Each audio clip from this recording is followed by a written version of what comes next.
Buenas tardes a todos. En primer lugar, comparezco ante ustedes para informar de la decisión del Gobierno regional sobre la situación de la región de Murcia ante una nueva fase del plan de desescalada. Desde que comenzó esta crisis sanitaria, venimos informando puntualmente de la situación y de cada uno de los pasos que vamos dando. Como digo, hoy intervengo tras haber informado de nuestra decisión a partidos políticos y a los 45 alcaldes de la región de Murcia. La región de Murcia ha afrontado esta crisis sin precedentes de una manera ejemplar. Su gente, sus ciudadanos, sus empresas, todos se han comprometido de una forma ejemplar. 1,5 millones de personas han demostrado su compromiso y su empeño personal para hacer frente al virus, demostrando una gran responsabilidad. Quedarse en casa ha salvado vidas, muchas vidas. Y también la precaución con la que se ha salido a la calle cuando se ha indicado por las autoridades sanitarias. Respetar los tramos horarios, guardar las distancias y tomar en todo momento las precauciones que se nos recomiendan ha sido y va a ser fundamental en la etapa que tenemos por delante. Con su comportamiento, los ciudadanos de la región de Murcia han contenido la expansión de la pandemia. La responsabilidad de todos ha sido la principal arma con la que hemos logrado que la incidencia de la pandemia sea mucho menor en la región de Murcia que en otros lugares de España. Pero como saben, aún no hemos llegado al final del camino. Ayer tuvimos que lamentar otras 2 nuevas pérdidas. 136 personas nos han dejado ya en la región de Murcia a consecuencia del coronavirus. Durante un tiempo seguirá siendo necesario extremar la cautela. Seguirá siendo vital el comportamiento de toda una sociedad que tendrá que seguir dando lecciones de responsabilidad y de civismo. Pero afrontamos ahora una nueva etapa en la que juntos vamos a recuperar aquello que hemos tenido que sacrificar para salir adelante. Lo haremos con precaución, dando pasos firmes, pero con sumo cuidado para no volver atrás. No podemos permitirnos ningún paso en falso. Por eso quiero anunciarles que tras recibir los informes preceptivos del Servicio de Epidemiología y de Salud Pública, y como establece la orden de cogobernanza publicada el pasado domingo, vamos a comunicar al Ministerio de Sanidad que la región de Murcia se encuentra preparada para activar en ella la fase 1 de la desescalada. Nuestros expertos nos dicen que no hay motivos para continuar durante más tiempo en esta fase 0 en la que nos encontramos. Y lo más importante, nos dicen que tenemos capacidad suficiente para dar un paso más y mantener la situación bajo control. Estos 2 motivos son los que nos han llevado a tomar esta decisión. Así lo hemos tratado los miembros del Consejo de Gobierno y lo hemos transmitido a los distintos partidos políticos con representación en la Asamblea Regional y también a los alcaldes de los 45 municipios de la región de Murcia.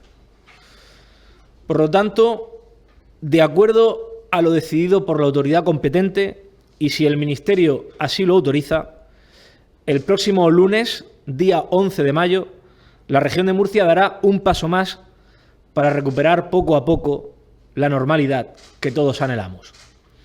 Es el momento de iniciar la reactivación económica y social de la región de Murcia, priorizando la salud y la protección de los murcianos. Con todas las cautelas, sí, pero debemos empezar la recuperación.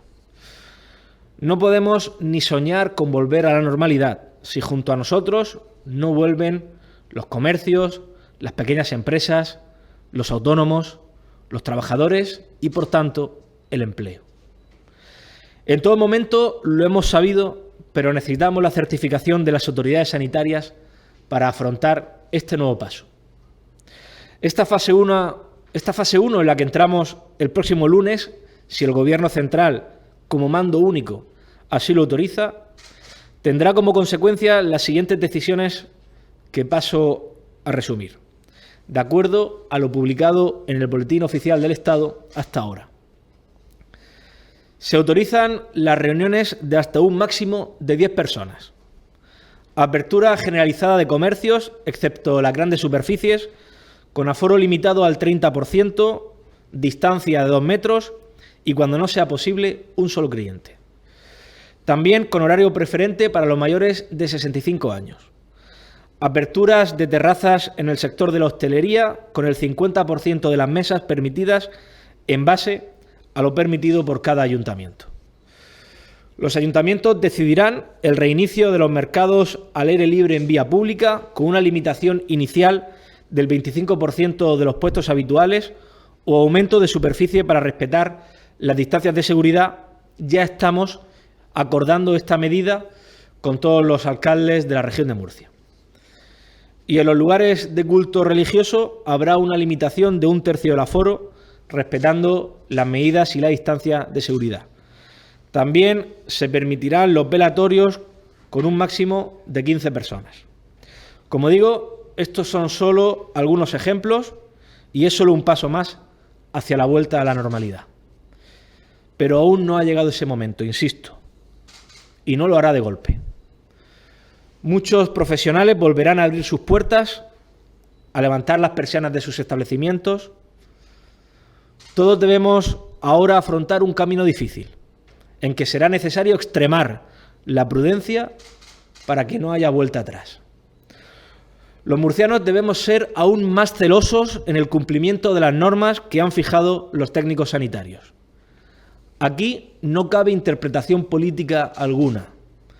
Los políticos podemos discutir las medidas económicas, podemos exigir que no se emplee la actual crisis para otras medidas que no sean hacer frente a la misma. Pero la cautela en las medidas de protección no permite discusión alguna.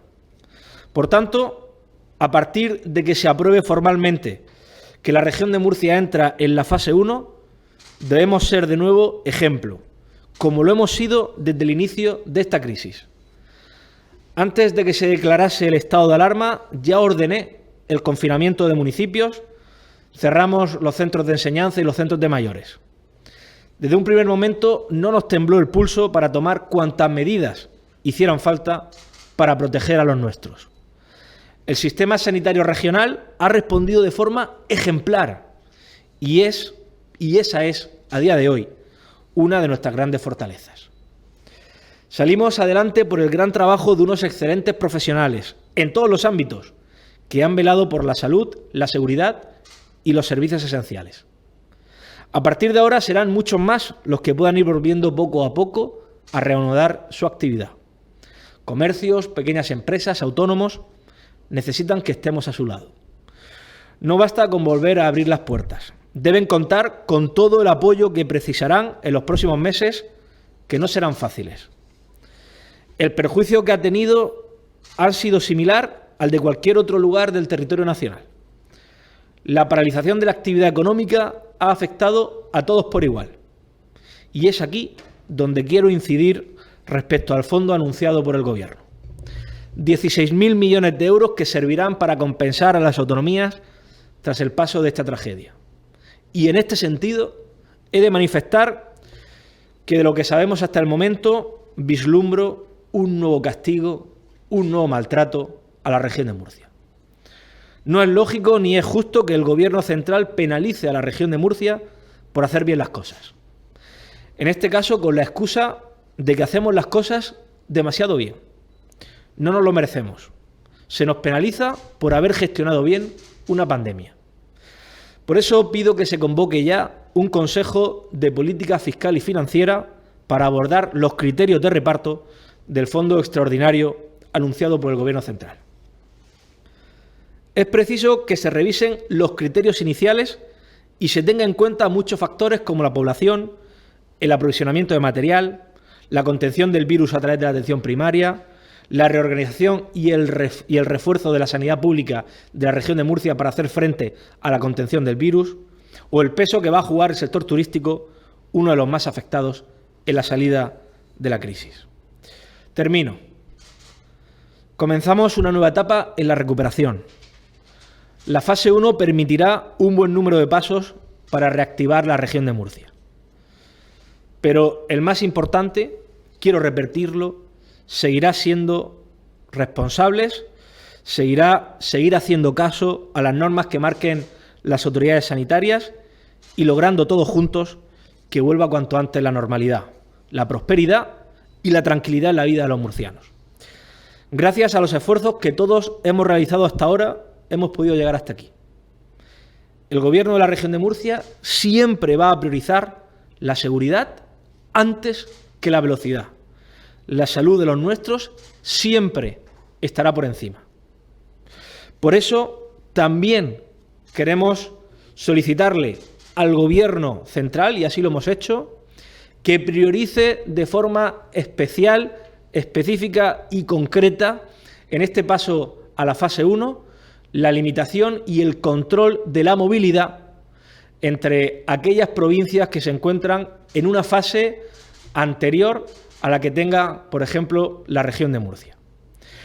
Nuestras decisiones siempre estarán y están orientadas a garantizar el bienestar de 1,5 millones de murcianos.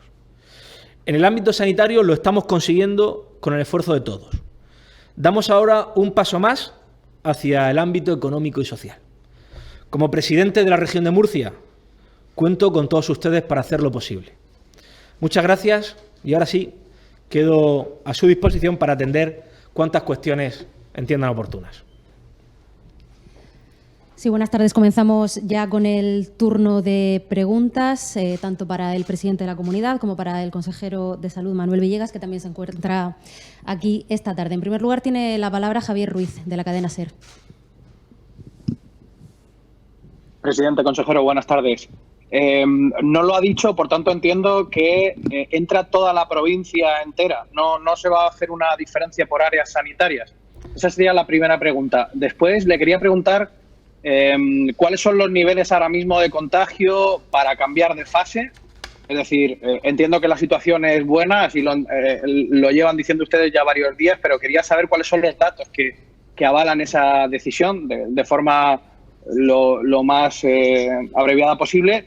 Y como el Ministerio, una de las cosas que pedía era el grado de refuerzo en asistencia sanitaria en hospitales, en centros de salud y también en atención primaria a Murcia. Murcia le dijo al Ministerio en un documento que lo cumplía todo. Quería también que nos especificaran en qué se va a notar ese refuerzo en la asistencia sanitaria en la región de Murcia.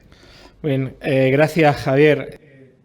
Respondo yo al criterio de la provincia y el consejero respecto a los índices de contagio de la región de Murcia y al grado de cumplimiento de esos requisitos que nos establece el Ministerio para poder solicitar el paso de fase. Entendemos que el mejor criterio para limitar la movilidad es el de la provincia. El control y la limitación de la movilidad es uno de los factores que más nos preocupa y en los que más estamos insistiendo a la hora de pasar a la fase 1. La región de Murcia es una de las comunidades autónomas, si no el territorio con menor índice de contagio de coronavirus de toda España y, por lo tanto, la población de la región de Murcia es la menos inmunizada y, por lo tanto, la más vulnerable ante una nueva oleada, un nuevo rebrote del COVID-19. Con los antecedentes que tenemos al inicio de esta crisis, se hace imprescindible que la región de Murcia no se convierta en un territorio receptor de otras poblaciones que estén en una fase de la desescalada mucho anterior a la nuestra. Y creemos que la unidad territorial que mejor se puede controlar respecto al tránsito de personas y en cuanto al control y la limitación de esa movilidad es la provincia. Y es por esto por lo que hemos solicitado que se mantenga esa unidad y ese criterio territorial a la hora de la desescalada y por el que hemos solicitado específicamente un refuerzo tanto de Guardia Civil, Policía Nacional como de las Fuerzas Armadas a disposición de limitar precisamente esa movilidad entre otras provincias y la región de Murcia. Bueno, en cuanto a los criterios, realmente el Ministerio, los criterios únicamente restrictivos que pone es la capacidad que tenemos de multiplicar las camas de hospitalización y de intensivo. En nuestro caso, en la región de Murcia, ni en el peor momento de la pandemia nos quedamos sin camas de intensivos, que teníamos capacidad, como ya dijimos, para multiplicar las camas de intensivos hasta 2,5, hasta incluso 3 veces, ¿no? Y siempre, ya digo, en los máximos, en los momentos de pico de pandemia, teníamos hasta 30 y 35 camas libres respecto a nuestras posibilidades de forma normal. Quiere decir que nunca llegamos ni siquiera al 100% de ocupación de camas de UCI, ni por supuesto de hospitalización. Siempre hemos recordado que hemos tenido en los picos de pandemia teníamos casi 400 y 500 camas libres. Quiere decir que capacidad para multiplicar desde el punto de vista de camas hospitalarias y digamos ítems restrictivos para pasar de fase no los hay. Entonces ahora respecto a la incidencia de la pandemia en la región de Murcia, llevamos ya muchísimo tiempo, los últimos 28 días prácticamente en el último mes no hay prácticamente personas que hayan iniciado síntomas. Los casos que estamos detectando, poniendo como casos positivos ahora mismo, son fundamentalmente porque tienen anticuerpos positivos, es decir, han pasado la enfermedad hace tiempo y se están descubriendo ahora con los test de anticuerpos, y son casos muy esporádicos, familiares, de casos de personas que están contagiadas, algún caso más en residencia, y casos muy esporádicos que estamos en condiciones ahora mismo de detectarlos y de aislarlos suficientemente. Entonces, digamos, desde el punto de vista epidemiológico no hay ninguna dificultad ahora mismo para aislar y estamos como en una primera fase de detección de la enfermedad y de la epidemia, con lo cual estamos en las mejores condiciones para afrontar el pase a la siguiente fase. Creo que Salud ahora mismo tiene condiciones para pasar a la siguiente fase. Ahora el tema es pues la llamada a la corresponsabilidad, porque el que tiene que poner una piedra muy importante, el que tiene que seguir apostando es la ciudadanía por seguir siendo corresponsable de la situación actual, ¿no? A continuación tiene la palabra la agencia EFE con Virginia Martínez.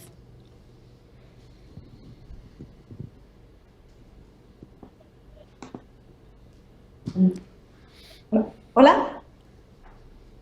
Hola, buenas tardes, presidente. Buenas tardes, compañero.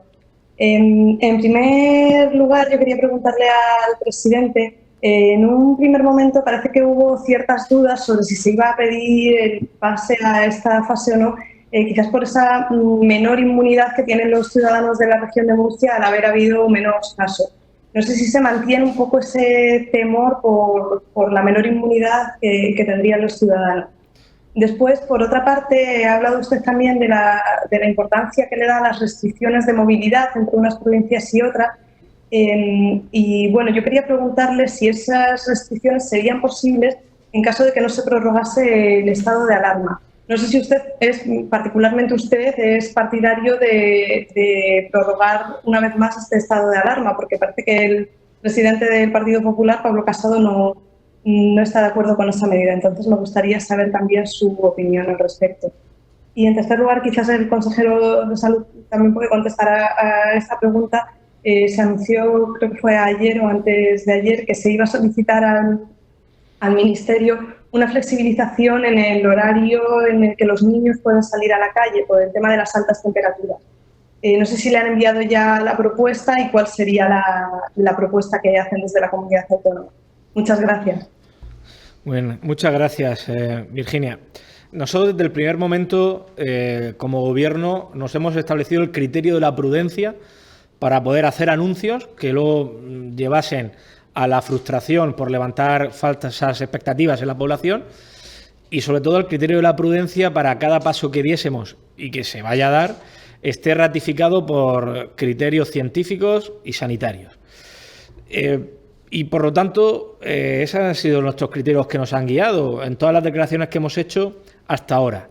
Las decisiones para pasar de fase van a ser siempre exclusivamente de salud pública. No se va a basar la decisión de paso de una fase a otra en criterios políticos, en absoluto.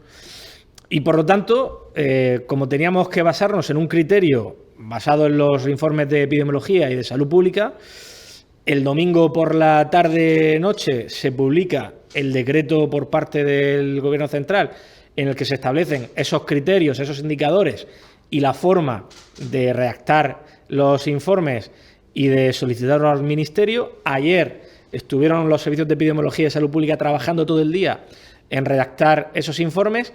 Esta mañana, al borde del mediodía, el consejero de Salud me ha transmitido el contenido de dichos informes, Servicio de Epidemiología, Servicio de Salud Pública, en el que establecen que, dados los índices de contagio del coronavirus en la región de Murcia y dado nuestra capacidad de respuesta y de organización del sistema sanitario público de la región de Murcia frente a un nuevo brote, estamos en disposición de dar un paso más y de solicitar el paso a la fase 1, que tampoco sería entendible con los indicadores que tenemos y con los datos que tenemos permanecer más tiempo en la fase 0. Y basándonos, como digo, en un criterio exclusivamente científico y sanitario y no poniendo ningún parámetro político por medio, solicitamos hoy, esta tarde, como digo, ese paso hacia la fase 1.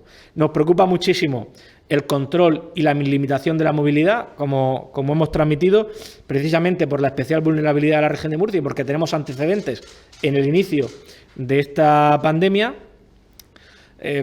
Nosotros entendemos, pero como digo, esto deberían de decirlo los servicios jurídicos y los expertos en el orden y el ordenamiento constitucional, nosotros entendemos que hay legislación que puede articular también, y hay normativa ordinaria que puede articular la limitación de movimientos.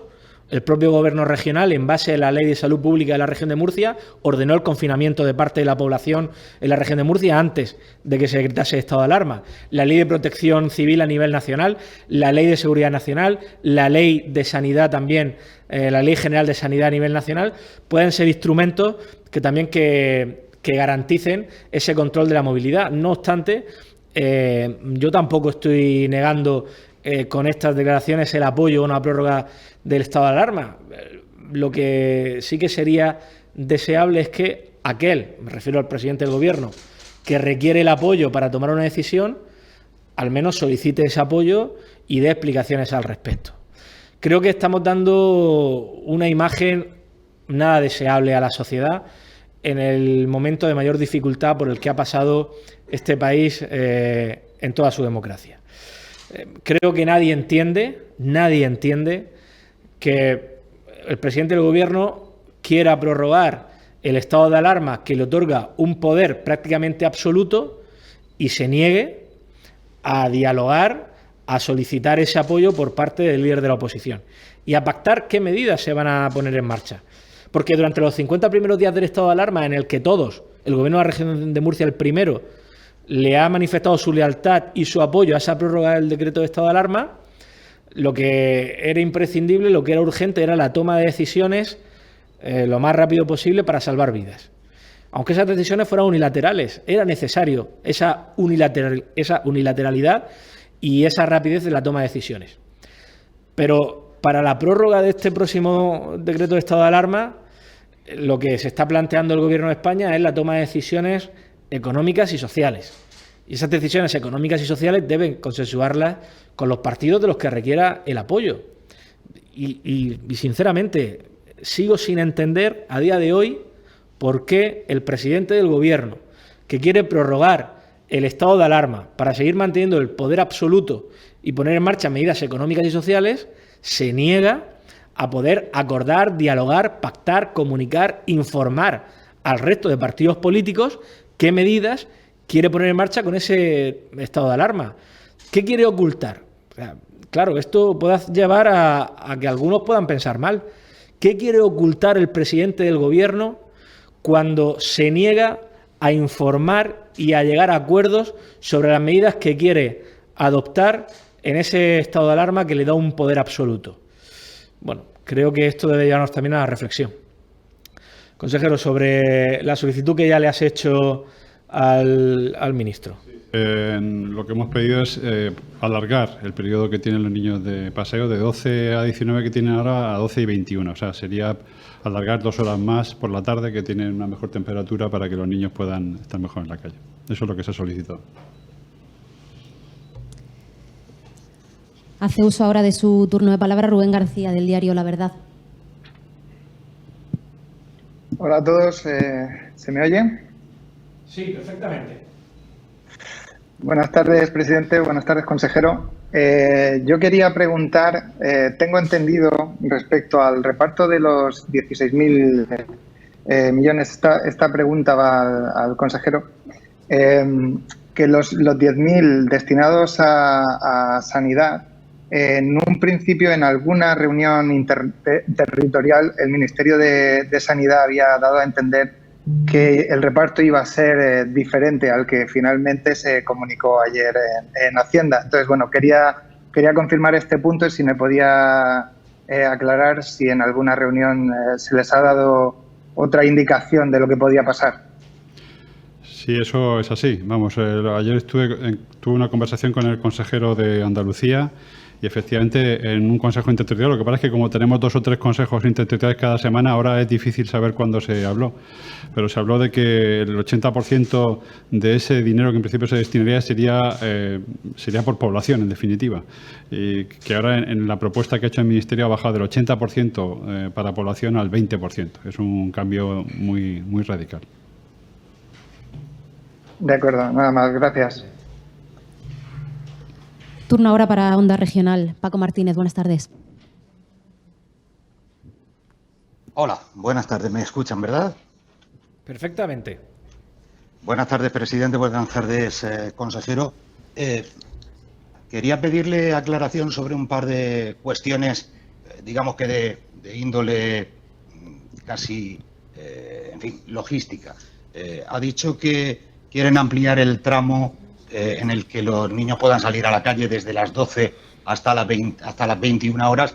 ¿Cómo va a afectar eso al resto de tramos, teniendo en cuenta que además el objetivo básico del establecimiento de los tramos era impedir la coincidencia con los mayores de 65 años, que si no recuerdo mal ahora mismo tienen tramo adjudicado entre las 7 y las 8 de la tarde, y con el resto de paseantes, que irían desde las 8 hasta las 11. ¿Cómo afectaría eso al conjunto de los tramos, al reparto de tramos? Por otra parte, con la entrada en funcionamiento de la fase 1, ¿será posible circular en el interno de la provincia, de la comunidad autónoma, para ir a visitar a familiares o amigos en otras poblaciones? Y respecto a lo que ha dicho el presidente, ha insistido usted en que no niega el apoyo a la prórroga del estado de alarma, pero ha expresado las dudas que le genera el hecho de que, según usted, el presidente del Gobierno no haya hablado con el líder de la oposición. Esta misma tarde parece que ha habido un contacto entre Sánchez y Casado al hilo precisamente de la aplicación del estado de alarma y de la prórroga de este estado de alarma.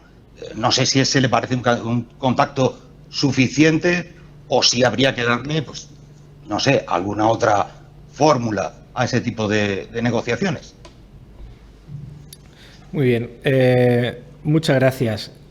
Relativo a los nuevos horarios previstos, por la mañana también hay una franja horaria para los mayores, no solo por la tarde, y tendremos que apelar a la responsabilidad y a la concienciación de la población, pero entenderán que en los días que ya vamos a empezar a tener en la región de Murcia, en el que de 12 del mediodía a 7 de la tarde estamos superando muy por encima los 30 grados, debemos de flexibilizar también para que los niños puedan salir, los menores puedan salir a un horario en el que sea también recomendable desde el punto de vista de su salud.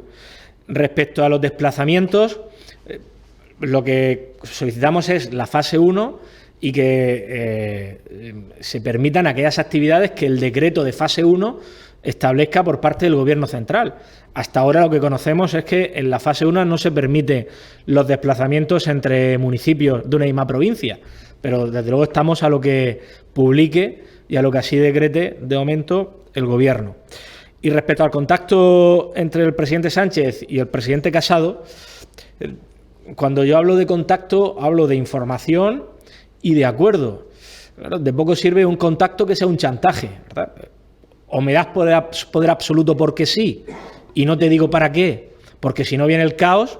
Bueno, entre eso y el poder hablar, el poder llegar a un acuerdo, el poder explicar, si es tan fácil como explicar. Mire, pues yo quiero 15 días de poder absoluto con el estado de alarma para poner en marcha estas medidas y para hacer esto. Y se puede llegar a un acuerdo, se puede llegar a un consenso dialogando y se puede, trasladar al apoyo de esa prórroga del estado de alarma. Pero el chantaje, la coacción y el porque sí, en uno de los momentos más cruciales de la historia de España, desde luego ni tiene sentido ni creo que sea entendible por nadie.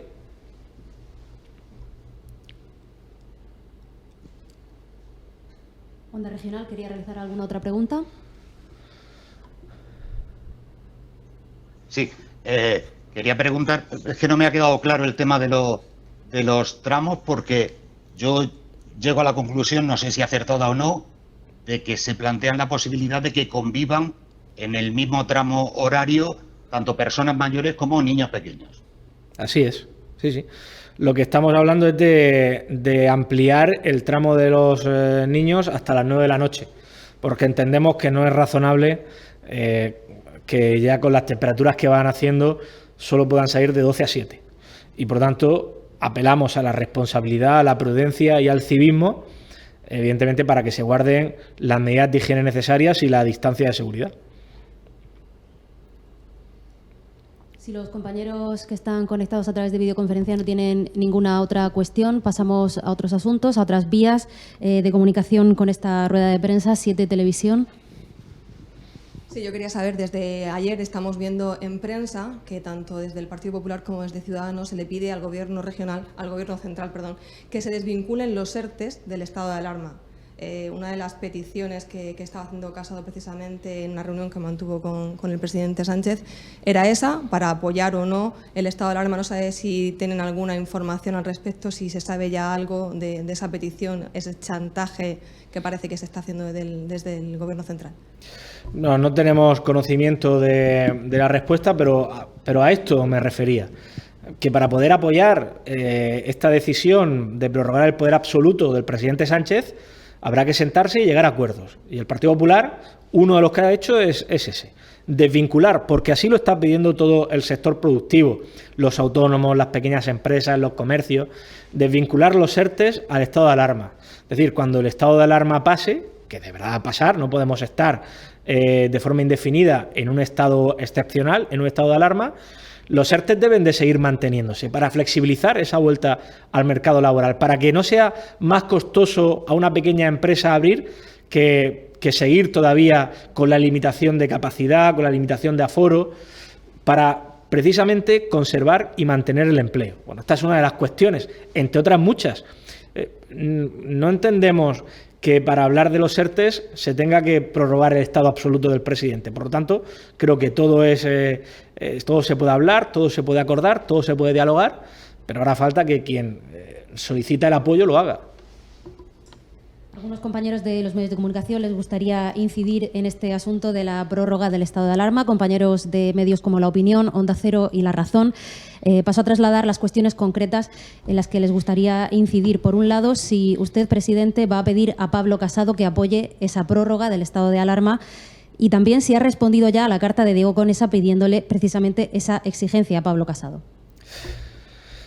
Mire, es que he manifestado antes mi opinión, que vuelvo a reiterar. Creo que no hay que descartar ese apoyo a la prórroga del estado de alarma, pero no hay que descartarlo a cambio de que haya un acuerdo. A lo que me opongo frontalmente es al chantaje y a la amenaza. Creo que todos los que nos estén viendo en sus casas también se opondrán al chantaje, a la amenaza y a la atribución del poder absoluto porque sí. Entramos en una nueva fase, en la desescalada, en el que parte de las decisiones que se tomarán gracias al poder absoluto que da el estado de alarma van a ser económicas y de carácter social. Y esas medidas tienen que acordarse con la oposición, o al menos tienen que acordarse con los partidos políticos a los que se les esté pidiendo el apoyo. Y por lo tanto entiendo perfectamente y respaldo, por supuesto, al presidente Casado cuando lo que está pidiendo es que a cambio de entregar el poder absoluto a Sánchez se llegue a un acuerdo, se llegue a un pacto y se pueda entablar un diálogo en el que, como digo, se recojan cuáles son las medidas que se van a aplicar. Oiga, usted no puedo darle el poder absoluto porque sí, y no saber si con el poder absoluto usted se va a centrar en medidas económicas para reactivar y en medidas sociales para reactivar el país, o van a responder a otros criterios más bien políticos o ideológicos, como muchas de las decisiones que se han tomado hasta ahora. Por lo tanto, creo que a nadie debe sorprender que lo que el Partido Popular esté solicitando es simplemente dialogar, consensuar, acordar y trabajar unidos. Y esto es también lo que le he transmitido al señor Conesa en la respuesta. Creo que la responsabilidad y la iniciativa debe de partir del Gobierno de España, y la responsabilidad es del presidente Sánchez. La responsabilidad de, si solicita seguir manteniendo el poder absoluto, al menos poder llegar a un acuerdo con los partidos políticos que necesita para mantener ese poder. Y una última cuestión en materia económica que trasladan desde el diario La Razón. Preguntan qué inversión económica debería tener la región de Murcia por parte de los fondos no reembolsables del Gobierno central para compensar la infrafinanciación que sufre. Bueno, estamos trabajando en ese informe, pero desde luego con lo que no podemos conformarnos es con los visos que está teniendo, los criterios que nos está transmitiendo el Ministerio de Hacienda. La región de Murcia no puede volver a ser maltratada por el Gobierno central de ningún modo. No se puede penalizar el que se haya gestionado de manera correcta esta pandemia, no se puede penalizar que la Consejería de Salud haya reorganizado la atención primaria y haya contenido la pandemia para no colapsar los hospitales y nuestras camas de UCI. Todo esto no se puede penalizar, no se nos puede discriminar y maltratar porque hayamos hecho bien las cosas en la región de Murcia.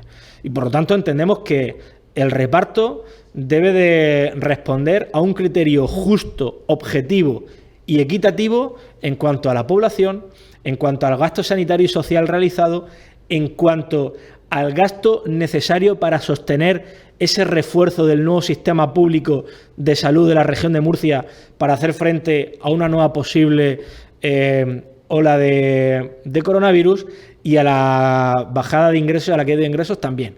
Creo que ese sería el reparto más justo, más equitativo y que menos discrimine a los españoles. Esas serían todas las preguntas. Muchas gracias. Buenas tardes a todos.